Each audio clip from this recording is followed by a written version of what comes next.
आदाब नाज़रीन, आप देख रहे हैं गुलिस्तान न्यूज़। रात के 9:30 बज चुके हैं। अब तक आज का ताज़ा शुमारा लेकर मैं आपका मेज़बान गौहर कुछ आपकी खिदमत में हाजिर। और अब तक में सबसे पहले हम बात करेंगे सीरिया के हवाले से, जहां अमेरिका की जानिब से शाम के नए रहनुमा के हवाले से जो पहले उन्होंने $10 मिलियन का इनाम रखा था, अब उस फैसले को वापस ले लिया अमेरिका की जानिब से। अमेरिका ने गिरफ्तारी पर इनाम का ऐलान अब वापस ले लिया। आपको बताते चले कि अमेरिका ने शाम के नए रहनुमा जो HTS के सरबरा अहमद शरा मरूफ अबू मोहम्मद अल जुलानी की गिरफ्तारी पर $10 मिलियन के इनाम का ऐलान वापस ले लिया है। रिपोर्ट के मुताबिक दमिश्क में शाम की नई हुकूमत के साथ बातचीत के बाद अमेरिका ने शाम के नए रहनुमा जो है अहमद शरा की गिरफ्तारी के हवाले से जो $10 मिलियन इनाम का ऐलान रखा गया था पहले, उस सिलसिले में उन्होंने इस ऐलान को अब वापस ले लिया है। और बाज़ाब्ता तौर पर उन्होंने कहा है कि ये फैसला तब लिया गया है जब अमरीकी नायब खारजा बराए मशरकी उमूर बारबार लीलोफ ने दीगर अमरीकी हुकाम के हमरा दमिश्क के दौरे और नई शामी इंतजामिया से मुलाकात के बाद किया है। बारबरा लीफ ने बताया है कि मुलाकात में मस्बत पैगामात मौसूल होने के बाद इनाम का ऐलान वापस ले लिया गया है, जिसमें दहशतगर्द गिरोहों के खतरात को कम करने का वादा शामिल था। उन्होंने ये भी कहा है कि हम एक शामी क़यादत वाले और शामी अवाम के सियासी अमल की हिमायत करते हैं, जो तमाम शामियों के हकूक़, जिनमें ख़वातीन और शाम की दीगर जो मतनो नस्ली और मजहबी बरादरियों का एहतराम भी करते हैं। बाज़ाब्ता तौर पर उन्होंने इस हवाले से जो है बयान जारी कर दिया गया। लेकिन सबसे बड़ी और अहम खबर अमेरिका की जानिब से शाम के जो नए रहनुमा जो HTS के सरबरा भी है, जिन पर अमेरिका ने $10 मिलियन का इससे पहले जो है इनाम रखा था, उस हवाले से ऐलान किया है कि उसके गिरफ्तारी पर $10 मिलियन दिए जाएंगे अगर उनकी गिरफ्तारी या उसके बारे में कोई इतला अमेरिका को दे। लेकिन अब जब शाम के अंदर उनकी हुकूमत, अबूरी हुकूमत, वो जो रहनुमा है शाम के नए रहनुमा और HTS के सरबरा, जब वहाँ पर बशर अल असद की हुकूमत ख़त्म हो गई, वो फ़रार हो गए मुल्क से, उसके बाद उन्होंने जो अमरीकी जो शामी हुकूमत है वो उनके हाथ में है। वो फ़िलहाल नए रहनुमा अबूरी हुकूमत वो चला रहे हैं। अब इस सिलसिले में बाज़ाब्ता तौर पर अमरीका की जानिब से उस ऐलान को, उस इनाम का जो ऐलान है वो वापस ले लिया है।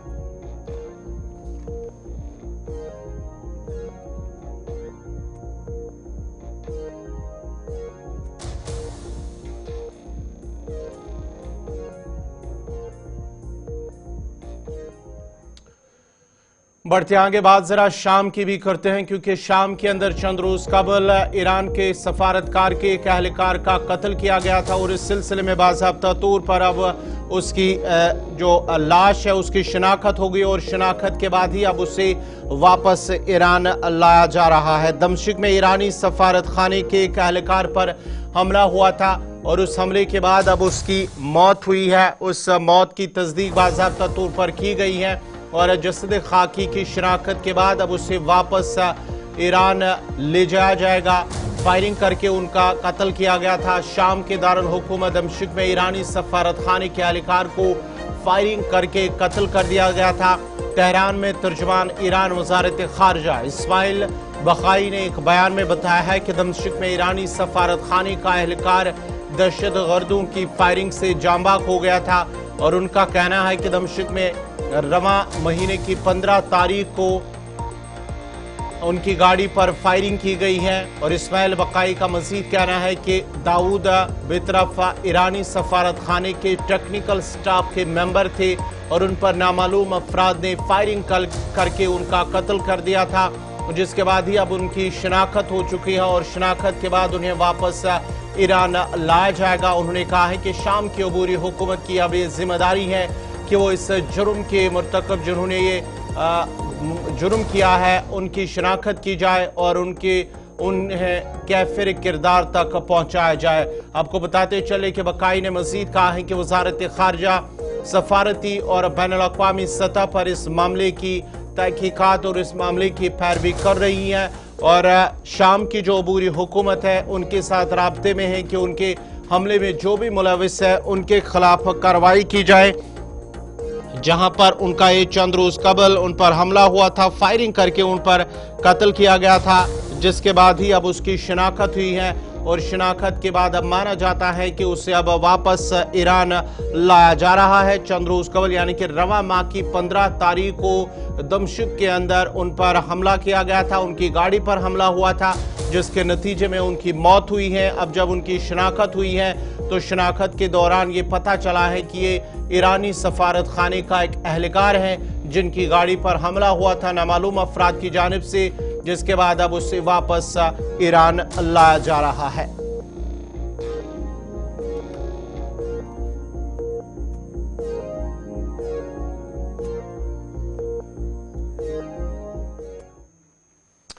बढ़ते आगे बात जरा अब जीएसटी मीटिंग के हवाले से जो प्री बजट हवा के सिलसिले में जो आज राजस्थान जैसलमेर के अंदर मीटिंग हुई थी उस सिलसिले में बात करेंगे। आज वज़ीर खजाना निर्मला सीतारमन की सरबराही में इजलास इख्तिताम पजीर हुआ।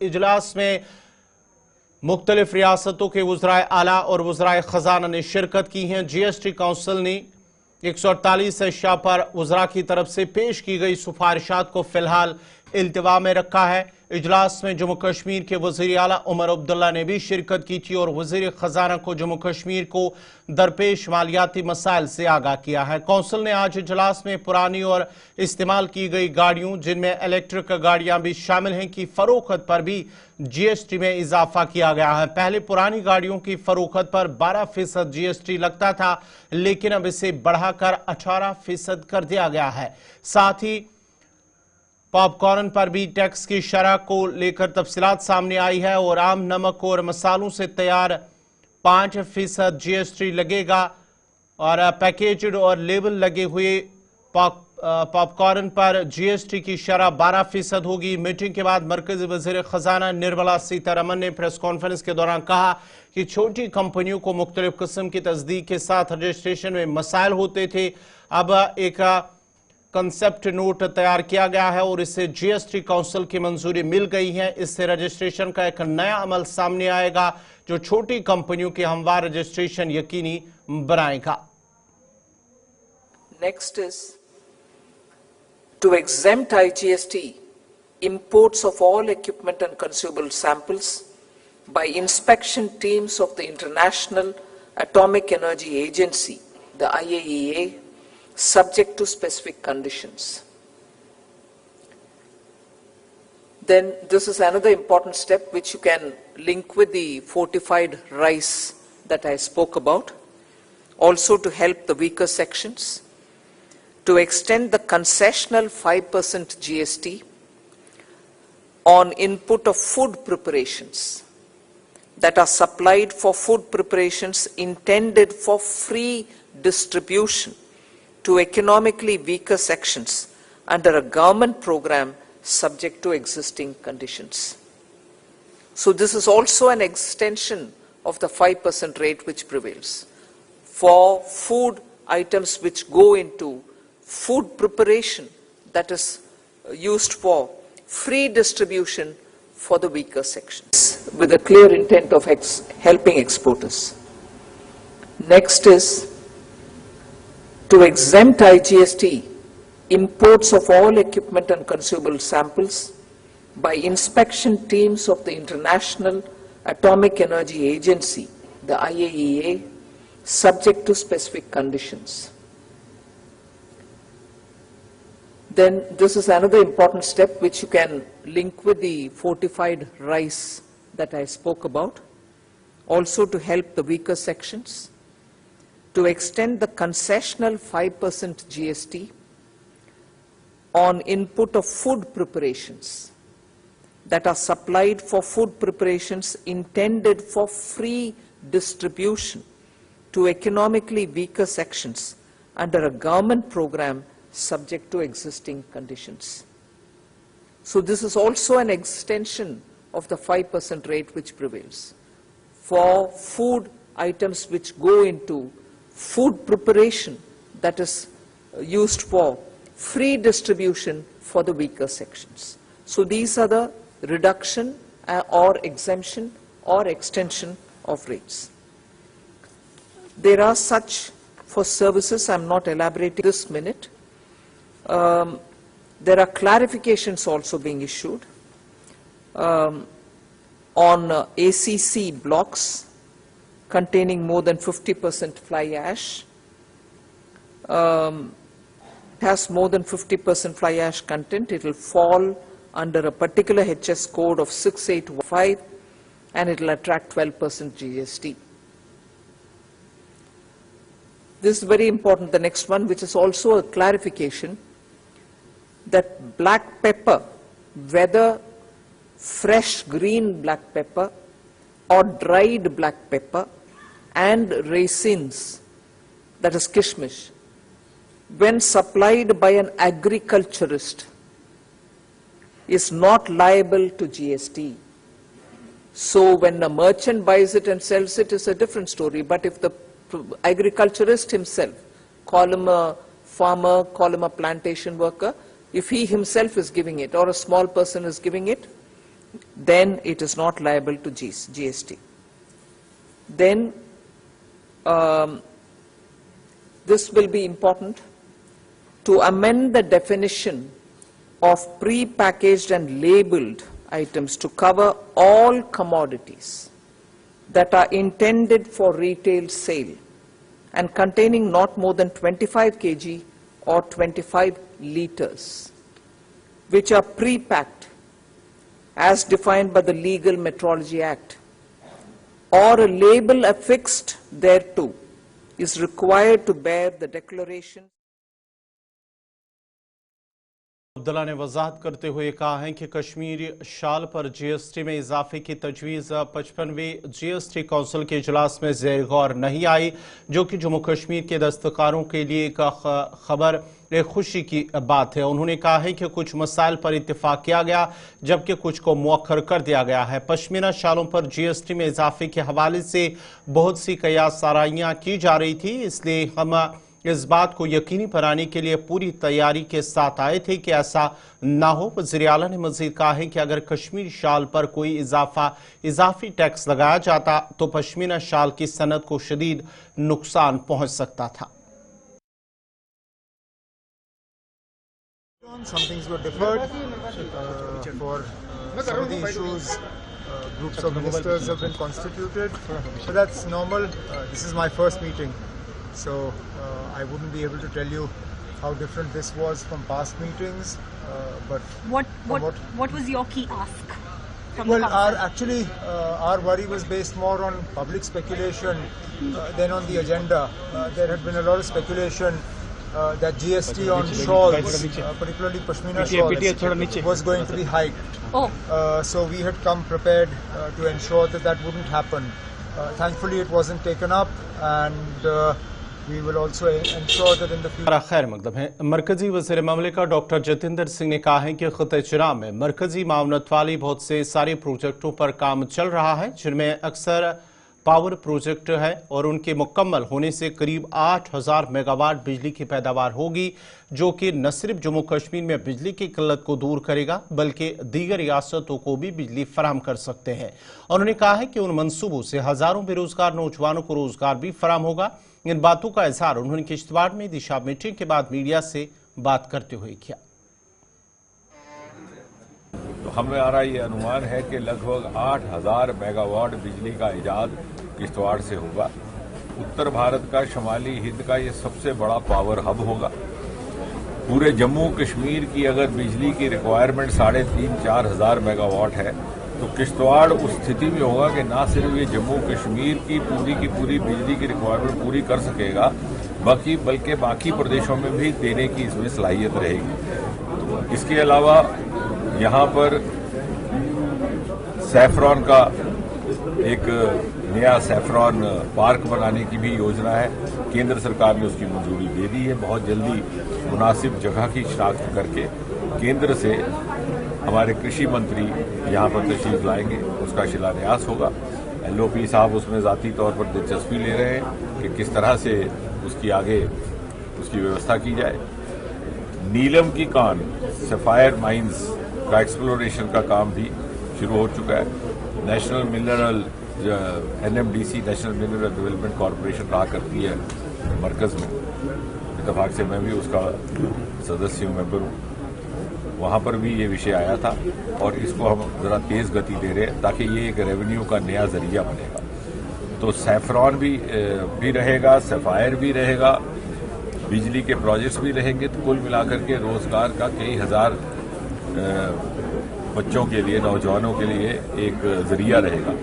इसके अलावा जो लेवेंडर का हमारा एक कामयाब प्रोजेक्ट रहा है भद्रवा में, और जिसको अब उधमपुर ने भी अपनाया लाठी के खित्ते में, और पास के जो सूबे हैं हिमाचल प्रदेश, उत्तराखंड में, उसको किश्तवाड़ में किस तरह से आगे बढ़ाया जाए और उसको भी एक स्टार्टअप का जरिया बनाया जाए, उसको लेकर के भी आज यहाँ पर PDP की सदर में अब्बा मुफ्ती ने कश्मीर में रेलवे मंसूबों, रिंग रोड मंसूबों, 30 सैटेलाइट टाउनशिप के क्याम पर रद्दमल जाहिर करते हुए कहा है कि उन मंसूबों से ज़रिए राजी हॉर्टिकल्चर लैंड को बहुत ज़्यादा नुकसान पहुंचेगा। और उसके साथ साथ उन्होंने कहा कि जम्मू कश्मीर की मईशत पर इसके मनफी असरात मुरतब होंगे। उन्होंने उमर अब्दुल्ला से दरख्वास्त की है कि वो इस पर गौर करें ताकि लोगों के खदशात दूर हो सके।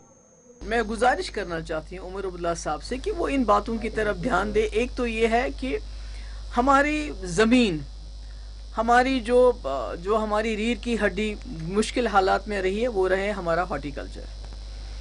तो जिस तरह जो अभी रेलवे प्रोजेक्ट कहिए, रिंग रोड प्रोजेक्ट कहिए, या जो बारामूला और यहाँ राजौरी हाईवे बन रही है, तो उसका जो ऑन स्लॉट है वो हमारे बागात के ऊपर है, जिसकी वजह से जो हमारे नौजवान जिनको नौकरी नहीं मिल रही है, बागात का काम करते हैं, तो जो वो तबाही हो रही है, उससे मुझे लगता है जम्मू कश्मीर की मईशत पे एक बहुत ही बुरा असर पड़ेगा। और खुदा ना खास्ता हमारे हालात जो हमारी बाकी रियासतें हैं जहाँ से लोग यहाँ मजदूरी करने के लिए आते हैं, तो मुझे लगता है हम उससे बदतर हो जाएंगे। तो मैं चाहती हूँ उमर साहब इसकी तरफ खास ध्यान दे कि जो हमारे हॉर्टिकल्चर की ज़मीनें दिन ब दिन बड़े बड़े प्रोजेक्ट्स के अंडर जा रही है, उसका वो मामला हल करें। और दूसरा, ये जो 30 सैटेलाइट टाउनशिप्स बन रहे हैं, बस्तियां बन रही हैं, और उसके लिए 1,20,000 कनाल जमीन की जरूरत है, तो हमें बताएं कि ये सैटेलाइट टाउन्स या बस्तियां किन लोगों के लिए बन रही हैं, यहाँ किसको बसाना है। क्योंकि हमें इसके बारे में बड़ा लोगों में तहफ़्फ़ुज़ है कि ये क्या हो रहा है, कौन लोग हैं जिनको यहाँ बसाया जाता है। क्योंकि जो आज हम पूरी दुनिया में देख रहे हैं, पूरी दुनिया में जहाँ लोग जो हैं कमज़ोर नज़र आते हैं, तो उनको दबाया जाता है, उनसे उनकी ज़मीन हड़पी जाती है। हमारे सामने गाज़ा की बहुत बुरी मिसाल है हमारे सामने। अब देखिए सीरिया में गोलन हाइट्स में क्या हो रहा है, गोलान हाइट्स में। तो यहाँ तो जम्मू कश्मीर में ऑलरेडी लोग बहुत तज़ज्जुब का शिकार हैं। तो मैं चाहती हूँ उमर साहब इसके बारे में भी बताएं हमें कि ये जो 30 टाउनशिप्स बन रहे हैं, पहले तो बनाने की ज़रूरत नहीं थी, एग्रीकल्चर लैंड आप ले रहे हैं। बहुत महत्वपूर्ण गुजारिश है उमर साहब से कि ये हमारा सरमाया है। आपके पास खुद 50 MLA, एक मेजॉरिटी है, आपके पास 3 मेंबर पार्लियामेंट है लद्दाख को लेके। तो मेहरबानी करके खुदा के लिए हमें बताइए सैटेलाइट टाउन्स में किन को बसा रहे हैं। हमें बताइए कि हमारे जो हमारी हॉर्टिकल्चर की सनत है उसको बचाने के लिए अब क्या कर रहे हैं। इस सनत को शातूस तो खत्म कर दिया, इस सनत को बचाने के लिए आप क्या कर रहे हैं, हमें बता दें, ताकि जम्मू कश्मीर के लोग जो इसको बहुत ही तज़ज्जुब का शिकार हो गए हैं, हमारे पास है ही क्या, बचा ही क्या है। अगर हमारा हॉर्टिकल्चर भी खत्म हो जाता है, हमारे हैंडीक्राफ्ट्स भी खत्म हो जाता है, तो फिर हम सिर्फ टूरिज्म के ऊपर, और शायद कहीं ना कहीं मरकजी सरकार चाहती है कि जम्मू कश्मीर के लोगों की जो अपनी इनके हाथ में जो है, चाहे वो हॉर्टिकल्चर है, चाहे हमारे हाथ में जो हैंडीक्राफ्ट्स है, उसको खत्म करके जम्मू कश्मीर के लोगों को सिर्फ टूरिज्म पे निर्भर करें, उस पर डिपेंडेंट करें, ताकि जब वो चाहे टूरिस्ट भेजे, जब वो चाहे, ताकि खुदा ना खास्ता जो जम्मू कश्मीर जो हमारे बाकी स्टेट्स के मुकाबले में अल्लाह ताला ने हमें रिज़्क़, हमें ज़मीन, हमें सर पे छत दी है, कहीं खुदा ना खास्ता हम भी अल्लाह ताला ना करे भिखारी ना बन जाए। तो मुझे उम्मीद है कि उमर साहब इधर नेशनल कॉन्फ्रेंस के तर्जुमान इमरान नबी डार ने रिंग रोड और दीगर मामलात पर रद्द-ए-अमल जाहिर करते हुए कहा है कि रिंग रोड की सबसे पहले बुनियाद पीडीपी और बीजेपी ने रखी थी, तो अब वो सवाल क्यों कर रहे हैं। उन्होंने कहा है कि ये पार्टियां आवाम को गुमराह करना चाहती है। लोगों की जो यादाश्त है वो यहाँ कम नहीं है। हमको पूरा याद है जब 2018 में ये रिंग रोड जो बना, इसकी इनॉग्रेशन और इसका जो है संग बुनियाद किस सरकार ने डाला? वो तो पीडीपी और बीजेपी सरकार ने डाला। आज वही पीडीपी उसी रिंग रोड प्रोजेक्ट के खिलाफ बात कर रही है। मुझे ये सियासत समझ नहीं आ रही है। देखिए, हमने इससे पहले भी इस प्रोजेक्ट के बारे में ये बात कही थी कि ये प्रोजेक्ट खासकर लोकल्स के लिए ही बनाया जाएगा। पहले पीडीपी सुप्रीमो ने क्या बोला? उनने बोला कि नॉन लोकल्स को बसाया जा रहा है। अब उस पर जो क्लैरिफिकेशन गवर्नमेंट की तरफ से आई, उसके बाद अब उन्होंने नैरेटिव चेंज किया। अब वो इकोलॉजिकल डेंजर के बारे में बोल रहे हैं। वो खुद की तरफ पहले देखे ना, उन्होंने अपनी सरकार में क्या किया। ये जो एम्स अवंतीपुरा जिसको अभी तक नहीं बन पाया, एम्स जम्मू 1-1.5 साल से तैयार है और वहां पे सारा ऑपरेशन चल रहा है, वहां कॉलेज भी स्टार्ट हो गया, लेकिन अपनी सियासत की वजह से इन्होंने नेशनल कॉन्फ्रेंस की ज़ेरी क़यादत हुकूमत अब जो तश्कील दी गई है, काबीना की ज़ैली कमेटी ऑफ बिजनेस रूल्स के हवाले से एक मसवदा तैयार किया गया है। 3 रुकनी काबीना की जो पैनल है उन्होंने मसवदा तैयार कर लिया है और जल्द ही वो काबीना को पेश करेंगे। आपको बताते चले कि बड़ी खबर नेशनल कॉन्फ्रेंस की ज़ेरी क़यादत हुकूमत की तरफ से तश्कील दी गई काबीना की ज़ैली कमेटी ने बिजनेस रूल्स का एक मसवदा तैयार किया है, जो फिलहाल ज़ेरी बहस है और बहुत जल्द इसे काबीना में पेश किया जाएगा। ज़राए का कहना है कि CSC, जिसकी सरबराही नायब वज़ीर आला सुरिंदर चौधरी और वुज़रा जावेद राना और सकीना यत्तू पर मुश्तमिल है, ने बिजनेस रूल्स कवानीन का मसवदा तैयार किया है और इसमें मुख्तलिफ सतहों पर तबादुल ख्याल किया जा रहा है। ज़राए के मुताबिक CSC ने कारोबारी कवायद की जांच की है जो साबिक़ा रियासत जम्मू कश्मीर में नाफिज थी। अब ज़राए का कहना है कि CSC का काम आखिरी मराहिल में है और वो जल्द ही अपनी रिपोर्ट काबीना को पेश करेगा। उन्होंने कहा है कि काबीना की ज़ैली कमेटी की अपनी सिफारिशात को हतमी शक्ल देने के लिए जल्द ही दोबारा मुलाकात करने की तवक्का है। जम्मू कश्मीर तंजीम नौ एक्ट के मुताबिक लेफ्टिनेंट गवर्नर को वज़रा की कौंसिल के मशवरे पर कारोबारी कवानीन बनाना होंगे। एक्ट के सेक्शन 55 के मुताबिक लेफ्टिनेंट गवर्नर वज़रा को कारोबार की तकसीम और वज़रा के साथ कारोबार के ज़्यादा आसान लेन देन के लिए वज़रा की कौंसिल के मशवरे पर कवायद बनाएगा, जिसमें इस मामले पर अपनाया जाने वाला तरीक़ाकार भी शामिल है। लेकिन बड़ी और अहम खबर जो है, ज़ैली कमेटी की जानिब से बिजनेस रूल्स का एक मसवदा तैयार कर लिया गया है, जो कि फ़िलहाल ज़ेर बहस है और आने वाले दिनों के अंदर इससे जो अपनी कमेटी है, इनकी ज़ैली कमेटी की जो रिपोर्ट है वो काबीना को पेश की जाएगी, जिस पर ये फैसला लिया जाएगा। बाद में आपको बताते चले कि जो 3 रुकनी कमेटी है, जिसकी सरबराही नायब वज़ीर आला सुरिंदर सिंह चौधरी और वुज़रा जावेद अहमद राना और सकीना यत्तू पर मुश्तमिल है, ये 3 रुकनी ज़ैली कमेटी जिन्होंने जो बिजनेस रूल्स कवानीन का उन्होंने मसवदा तैयार करना है और इस सिलसिले में मुख्तलिफ सतहों पर तबादुल ख्याल किया जा रहा है और माना जाता है कि बहुत जल्द ये अपनी रिपोर्ट सौंपेंगे काबीना को।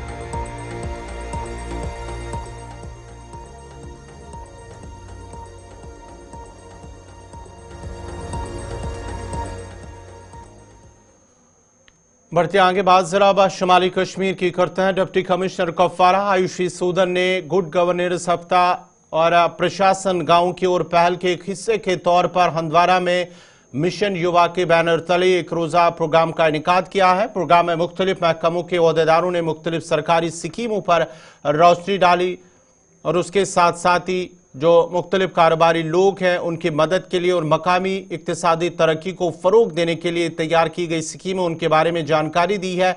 इस तकरीब में इंटरैक्टिव सेशन का भी इनेकाद किया गया है और कैंप का मकसद लोगों के पास जाकर उनके मसाइल और मुश्किलात का अजाला करना, उनके मुश्किलात सुनना, जिसके बाद ही उनका अजाला भी करना था। तो हमारा प्रोग्राम था वो एक मिशन यूथ का इनॉग्रल फंक्शन था डिस्ट्रिक्ट लेवल का। आगे के कुछ दिनों में हम पंचायतों में भी ऐसे अवेयरनेस प्रोग्राम्स करेंगे जिसमें मिशन यूथ के बारे में लोगों को और स्पेशली जो हमारे एस्पायरिंग यूथ हैं उनको बताया जाएगा। मिशन यूथ एक अम्ब्रेला स्कीम है जिसमें जितनी भी सेल्फ एम्प्लॉयमेंट स्कीम्स हैं वो कवर्ड हैं। सबसे पहले एक स्किल गैप असेसमेंट होगा मिशन यूथ के अंडर, जो कि जनवरी में स्टार्ट किया जाएगा और टाइमली तरीके से उसको कंप्लीट भी किया जाएगा। उस स्किल गैप असेसमेंट के बेसिस पर जो गवर्नमेंट है डेटा एनालिटिक्स यूज़ कर बेटर कनेक्ट कर पाएगी यूथ को with the self employment schemes. वही एक इसका जो है मेन गोल है, ताकि हम मैक्सिमम जो बेनिफिट है यूथ को प्रोवाइड कर सकें, ज़्यादा एंटरप्रेन्योर्स बना सकें, छोटे बड़े एंटरप्राइजेस बना सकें, ताकि जो अनएम्प्लॉयमेंट का जो इशू है उसको एड्रेस किया जा सके। I will disagree with your statement. जितने भी एफपीओज अभी एस्टैब्लिश हुए हैं वो बहुत अच्छा काम कर रहे हैं। रादर जो प्रोडक्शन है वो भी बड़ी है इनकी। डिफरेंट स्कीम्स का उन्होंने यूज़ किया है, चाहे वो HADP हो, डिफरेंट स्कीम्स के साथ वो ऑलरेडी लिंक्ड हैं। और जितनी एग्जांपल्स हमारे पास।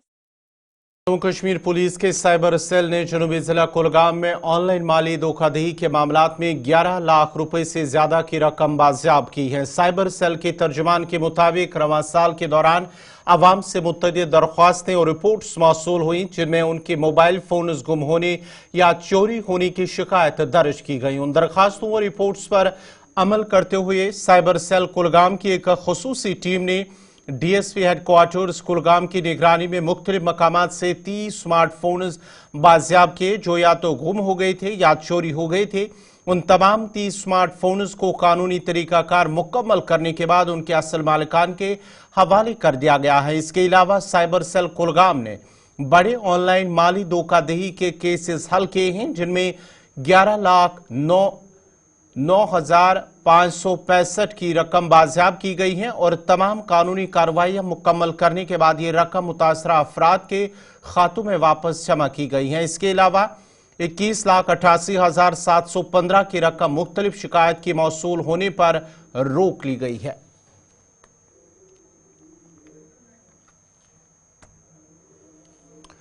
सब डिवीजन टंगमर्ग में तैनात रेंज ऑफिसर गुलमर्ग जावेद अहमद नाथ खान को अगरचे चंद रोज पहले DF दफ्तर 3 दिन मुंसलिक किया गया था, ताहम बिलाकर रेंज ऑफिसर गुलमर्ग जावेद अहमद नाथ खान ने अपनी तरफ से असल रिपोर्ट पेश की है।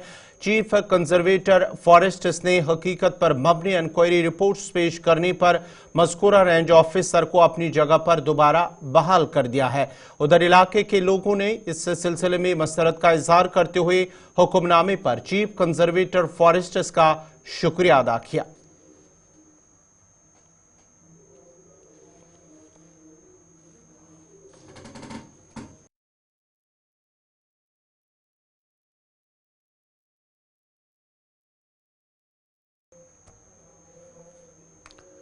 मेंढर में सड़क के एक हादसे में बाइक पर सवार 2 अफराद जख्मी हो गए हैं। मेंढर के दरगलून इलाके में एक तेज रफ्तार बाइक को हादसा पेश आया है जिसके नतीजे में मोटरसाइकिल पर सवार दोनों अफराद जख्मी हो गए। हादसा पेश आते ही दोनों को सब डिस्ट्रिक्ट अस्पताल मेंढर दाखिल किया गया, जहां एक जख्मी को इब्तदाई इलाज मुआवजे के बाद GMC राजौरी रेफर किया गया। मोटरसाइकिल का एक्सीडेंट हुआ है जो BG से मेंढर की तरफ आ रहे थे और कोटा के मुकाम पे जहां टर्न है वहां इसका एक्सीडेंट हो गया और इसमें 2 जो है पर्सन वो इंजर्ड हो गए हैं। एक को हेड इंजरी है और दूसरे को माइनर इंजरीज है। तो जो हेड इंजरी वाला है उसको फर्स्ट एड दे के यहाँ से राजौरी रेफर कर देंगे for further investigation and management. जो दूसरा है वो हमें लगता है जब ठीक स्टेबल हो जाएगा वो अंडर ट्रीटमेंट रहेगा और उसको हम यहाँ ही रखेंगे, एडमिट रखेंगे।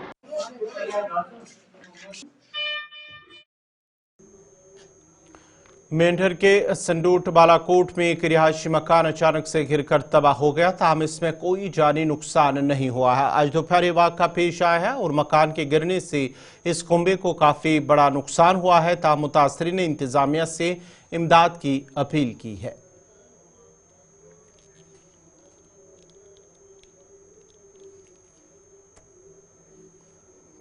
गुड गवर्नेंस वीक के सिलसिले में जिला तरक्याती कमिश्नर पूंछ की हिदायत पर चीफ मेडिकल ऑफिसर पूंछ ने बीएमओ सुरनकोट की निगरानी में पंचायत गार में तहसील सुरनकोट के गांव दारा संगला के इलाके में मुफ्त मेडिकल कैंप का इनेकाद किया। इस कैंप में मजमूई तौर पर मुफ्त चेकअप, मुफ्त अद्वियात और मुफ्त तशखीसी एनसीडी स्क्रीनिंग के साथ साथ टीबी स्क्रीनिंग, खून की कमी और दीगर टेस्ट किए गए हैं। जबकि कैंप में आए हुए लोगों से तमाम सेहत की देखभाल, ग़िज़ायत से मुतल्लिक़ हिफ़्ज़ान सेहत और तर्ज ज़िंदगी के हवाले से उन्हें आगाह और जानकारी भी दी गई है। कैंप के इनेकाद पर मकामी लोगों ने इंतज़ामिया और महकमे सेहत के आला हुकाम का शुक्रिया अदा किया और ख्वाहिश जाहिर की है कि मुस्तकबिल में भी इस तरह के मेडिकल कैंप मुनक़्क़द होने चाहिए ताकि दूर दराज इलाके के लोगों को फ़ायदा मिल सके। मोहम्मद फाजिल है, मैं पंचायत दरा संगला के रहने वाला हूँ। यहाँ जो आज कैंप लगाया गया बीएमओ सीएमओ साहब की तरफ से, हम उनका शुक्रिया अदा करते हैं कि ऐसा ही अब कैंप हर साल लगना चाहिए।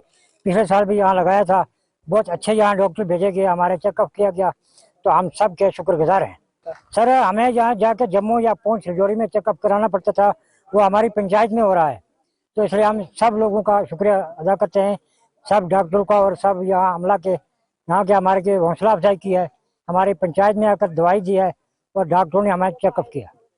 ऐसे हम यही कहना चाहते हैं, हमारी ये गुजारिश है सीएमओ साहब से कि वहाँ हमारा ऐसा ही कैंप इसके बाद भी होना चाहिए।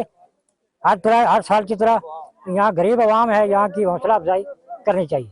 नाम मोहिद्दीन है जी। हम सीएमओ साहब और जो हमारे स्टाफ सुरनकोट वाले बीएमओ साहब हैं उनके शुक्रगुजार हैं। ये हमारी दरा पंचायत की गरीब आवाम है, इनको गाड़ी पे किराया खर्चा करके जाना था दवाई के लिए, तो उन्होंने हमारे इस गांव में एक कैंप मुनक़्क़द किया है। इसलिए जो यहाँ भी उनके आए हुए हैं उनके भी हम शुक्रगुजार हैं कि वो हमारी बहुत सहायता कर रहे हैं। तो बाकी हम बीएमओ से गुजारिश करते हैं कि हमें महीने के महीने बाद अगर ये कैंप हो तो ज़्यादा ज़रूरी है। इससे फ़ायदा हमें कि कोई बुज़ुर्ग है, कोई दूर दवाई के लिए नहीं जा सकता है, तो उनको यहाँ सहायता हो जाती है। जो स्टाफ वाले हैं, बड़े ऑफिसर, उनका नाम नहीं हम जानते, उन्होंने भी हमारी बढ़ चढ़ के हेल्प की है। यहाँ दरा सांगला में ये गुड गवर्नेंस वीक चल रहा है। वर्दी डीसी साहब की डायरेक्शन और सीएमओ साहब की हिदायत पर सीएमओ साहब भी यहाँ आए हुए थे कुछ मिनट पहले और उनको काम पड़ गया, वापस चले गए हैं। तो उनकी हिदायत पे ये गुड गवर्नेंस वीक के मुताबिक जो है हमने वो वीक भी मनाना है। कोई ऐसी लोगों की शिकायत, लोगों की ज़रूरियात को यहाँ गाँव में आके देखना है। प्रशासन गाँव की ओर इस प्रोग्राम का नाम है, हेडिंग है इसकी, तो उसके मुताबिक ये कैंप था। साथ में फ्री मेडिकल कैंप भी रखा गया, तो उसमें हमने दवाइयाँ फ्री, चेकअप फ्री है और लेबॉर्ट्री टेस्ट फ्री हैं और स्क्रीनिंग जो एनसीडी स्क्रीनिंग है, टीबी की स्क्रीनिंग है, लेप्रोसी की स्क्रीनिंग है। जो भी हेल्थ स्कीम्स हैं उनके मुताबिक जो जो लोगों को फैसिलिटीज़ हैं वो यहाँ प्रोवाइड की गई हैं और लोगों को अपने उनकी सेहत के लिए, खाने पीने के लिए सफाई की हिदायत भी जारी की गई हैं। जो लाइफ थ्रेटनिंग डिजीज़ हैं उनको रोका जा सके। जी हाँ, ये काफ़ी दूर दराज एरिया है, यहाँ पैदल चल के आना पड़ता है। यहाँ इस किस्म की सहूलत वाकई ही फ़र्क है और मैंने यहाँ आके देखा है कि आगे चल के भी मैं सीएमओ साहब से बात करूँगा और ऐसे कैंप और थाना मंडी में अवाम ने बिजली की कटौती और भारी बिलों के खिलाफ सख्त बरहमी का इजहार किया है। मकामी लोगों ने समाजी कारकुन काजी कमर जावेद की क़यादत में बिजली इंतजामिया के खिलाफ नारेबाजी की और फौरी तौर पर मसले के हल का मुतालबा किया है। मुजाहिरीन का कहना था कि बिजली कटौती ने कारोबार और घरेलू जिंदगी को मुतासिर कर दिया है, जबकि भारी बिल अवाम के लिए नाकाबिल बर्दाश्त है। मुजाहिरीन ने हुकूमत से मुतालबा किया है कि वो बिल की फराहमी को यकीनी बनाए और बिलों में कमी की जाए। सबसे पहले मैं बात करूंगा कि अनशेड्यूल्ड कट, ऐसा कट इन्होंने लगाया कि पहले 2 घंटे बिजली आती थी, उसके बाद कट मारा जाता था। आज 1 घंटे के बाद बिजली आती है और उस 1 घंटे में 15 मिनट बिजली आती है, वो भी काट देते हैं। और उसमें देखिए हमारी बदकिस्मती कि यहाँ पर बिल जो पहले 500 रुपया या 400 रुपया आता था, आज 1000 रुपये का ये बिल आ चुका है मेरे पास। बिजली कट कर दी। मुझे बताइए हमारे लिए ये हो क्या रहा है? बिजली को जो है पहले जो आती थी उसमें से उन्होंने अगर 10 घंटे आती थी 3 घंटे कर दिया पूरा दिन में, और बिल डबल कर दिया। ये कौन सी नाइंसाफी है भाई, मुझे बताइए। ये बिजली डिपार्टमेंट क्या कर रहा है मुझे बताइए। जब से ये सरकार बनी है एनसी की सरकार, इसने हमारा पहले भी बेड़ा गर्क किया 70 साल, और आज जब ये सरकार आई और इन्होंने हमारे साथ वादा किया था कि 200 यूनिट या 300 यूनिट हम फ्री करेंगे, वो यूनिट फ्री कहाँ करेंगे? और हमें खुदारा यूनिट फ्री नहीं चाहिए, हमें बिजली पूरी दे दीजिए जो बिजली पहले आती थी। बिजली कट कर दी और कह रहे हैं 200 यूनिट हम फ्री करेंगे, बिल डबल। और लाइट जो आती है वो मोमबत्ती से बल्ब ढूंढना पड़ता है। खुदारा ये हम पर रहम कीजिए। मैं तमाम इंतजामिया, रजौरी डीसी साहब, एलजी इंतजामिया में सबसे अपील करूंगा कि बिजली के बारे में, बिलों के बारे में भी ये देखा जाए, बिल क्यों ज्यादा आ रहे हैं, और बिजली का अनशेड्यूल कट जो है इसको ठीक कीजिए। हम यही अपील कर रहे हैं।